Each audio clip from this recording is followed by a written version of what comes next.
तीसरा नंबर का प्रश्न है, कुछ वास्तविक संख्याओं के दशमलव प्रसार नीचे दर्शाए गए प्रत्येक स्थिति के लिए निर्धारित कीजिए।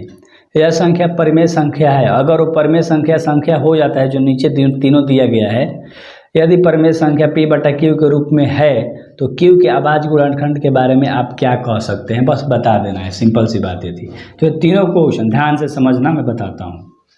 अब पहले समझो ध्यान से, परिमेय संख्या क्या कहता है। परिमेय आपको बताना है p बटा q के रूप में जिसे लिख सकते हैं।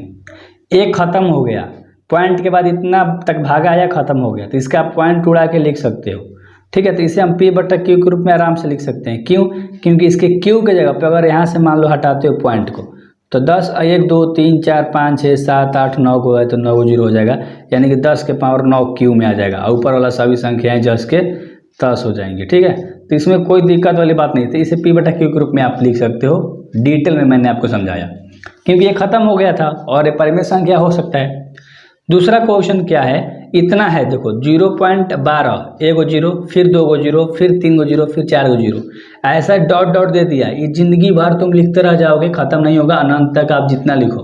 तो जब ये खत्म ही नहीं होगा तो इसे हम p बटा q के रूप में लिखेंगे कब? है नहीं समझ में आ रहा है ना? लिखोगे कब, तुम ही बताओ। तो नहीं लिख सकते हैं इसको हम। ठीक है, तो ये क्या है, पहला वाला लिख दो कि ये क्या है, परिमेय संख्या है। ठीक है, दूसरा नंबर क्या हो जाएगा, अपरिमेय है, क्योंकि ये भाई खत्म ही नहीं हो रहा है। सिंपल सी बातें थी। इसका क्यू क्या लिखोगे आप, बस सिंपल सी बातें थी। तीसरा नंबर का आ रहा है, खत्म तो हो गया है लेकिन फिर 1 से 9 तक बार बार रिपीट होगा, फिर 1 से 9 तक बार बार रिपीट होगा, फिर 1 से 9 तक। ये भी आप जिंदगी भर लिखते चाहो तो लिख सकते हो, ये रिपीट होते रहेगा। लेकिन बार जिसमें लगा देता है ना, और मतलब हमें इंडिकेट कर देता है, हमें बता देता है कि इतना तक ही आके ख़त्म हो जाएगा, फिर से यहाँ ले स्टार्ट हो जाएगा, फिर यहाँ आके ख़त्म होगा, फिर यहाँ से स्टार्ट हो जाएगा, फिर यहाँ तक आके ख़त्म हो जाएगा।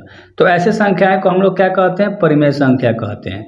बस आपको ये समझना था। आपको बनाने के लिए कभी एग्जाम में नहीं पूछा जाता है, ऑब्जेक्टिव में पूछ देगा 1 नंबर में कि बताओ परिमेय है क्या परिमेय है, तो आपको बस समझना था। आई होप आपको टोटल अच्छे से समझ में आ गया होगा। तीनों पार्ट स्क्रीनशॉट ले लो, चैनल को शेयर करो, दोस्तों को बताओ, एंड देन सारी चीज़ें तो देता हूँ ना, PDF सब चीज़ तो दे रहा हूँ यार, क्या